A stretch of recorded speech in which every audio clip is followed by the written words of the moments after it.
Alright, this is the FS-i FS-i6X. It's the box. Not, basic white box. Some good graphics around. A little color. I don't hate it. I'm not a real big person who cares about it much. I just mention it for the people that do. So, you got a cable that plugs into USB, connects to the back of your radio. That's cool. It comes with it in case you do some, I'm pretty sure it's for like updates and stuff. You got some stickers that replace these front stickers here, and look like they have different variations. One of them has one hole on the left, the outer side.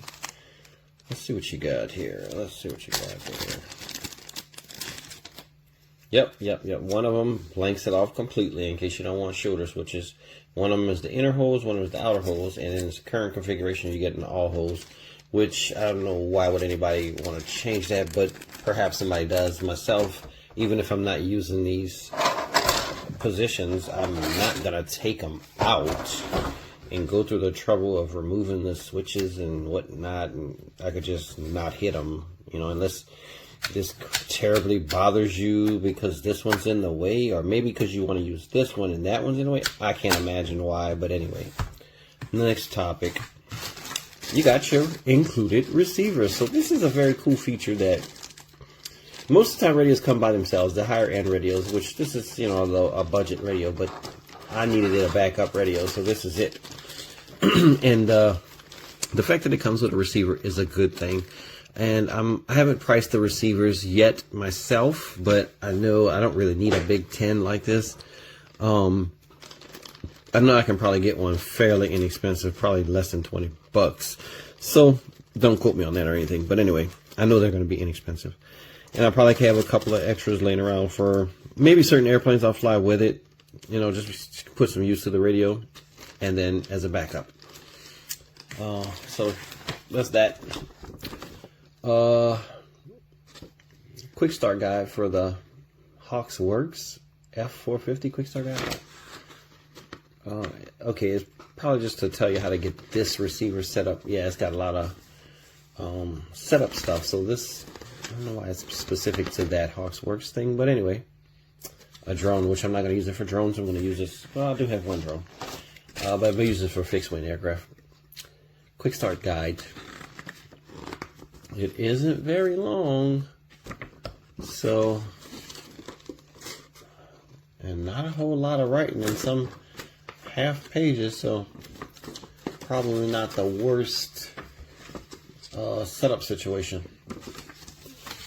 I already put batteries in, so turn it on. You get the beautiful blue screen. FS-i model number 1. You got an up-down button over here. And then you gotta cancel. And what does that say? It's in between. I don't know what that says. OB? I don't know. But you got to cancel. You got your up, down. That doesn't do anything unless you're in the correct menu. And you got this button down here. I don't know what that one does either. I had to do some reading. Okay. Got a long beep.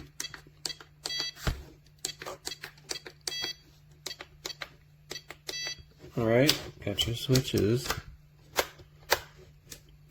Alright, cool. No back switches at all. Flat back. And this thing is really thin. Like, look at that. Like, I've never even felt one. Like, this is actually kind of cool. And there is some tension on the left stick. And I don't see any kind of adjustability in it. But like, I don't like when I'm flying and I want to do a rudder input, and just by trying to do a rudder input, I'm all over the place with throttle. This isn't the tightest. Like, I got my other radio that I can custom tighten. I got it way tighter than this, but this isn't bad. Like, some of them that I've used is just so ridiculous that I can't not adjust throttle. But with this, I think I can like set it where I want it, and then I can, go back and forth with the rudder if I'm doing turns and not affect throttle. So that's a good thing. Oh, and these knobs up top. Yep. Nice little bit of functionality out of this radio. And Oh no, that's it. That's all I could say about it. Let me see if I can get something fired up. Alright, excuse the warning for RX, because it states on there 4 volts to 6.5. So this battery is at 415, and that's still showing it like a low battery situation. However, you know, it works. Works pretty good, so I'm gonna probably try it on other channels.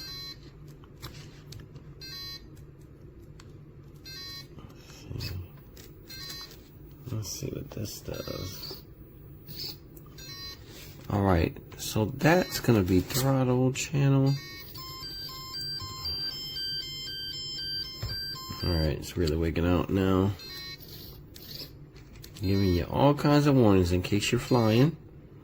You can get on the ground. It's odd that these channels aren't because this would be channel 1, and that was one that I was on over here, unless it's like mode 2. But no, because this stick is set up for throttle. I mean, at any rate, it doesn't matter. I'll just figure out what channel goes where and hook it up in the bird that I'm putting it in.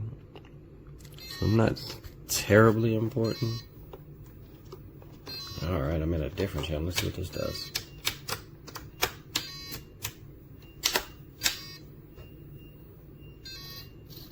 There you go. Nice little features that you can put all types of use to, you know?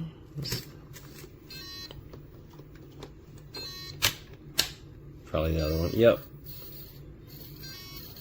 So that's enough on that. Let me take a look at the menus. So under functions, you got your normal choices. Let's go into a few of them. So you got your channels. You got normal, reverse. That's cool. You could toggle between those and get out. Page down. Endpoints. This is always cool to have. You got your channel 1 through 6. You got your 100%, 100%. So you could play with that if you need to stop a servo from binding or something. Display. Let's see. Oh, okay. This is cool, just like any of the other Top Boy radio. Let's see what channel this is on. Oddly enough, channel 5 and 6 are on these spinners, which I don't know who would use that. But anyway, some people do. Some go down. Auxiliary channels. Channel 5. Then, okay, there's the 2 things, so you could probably just scroll. It moves both of them at the same time. Let's see. Okay, you can none or A or B. I don't want any of those. I would like this switch to be my channel 5. I'm trying normal things that you would do with other radios, but anyway, I guess I can figure that out if the time comes when I'm gonna use that. Subtrim, I don't even need to go in there. Dual rate, that's always a good time. Channel 1, let's see.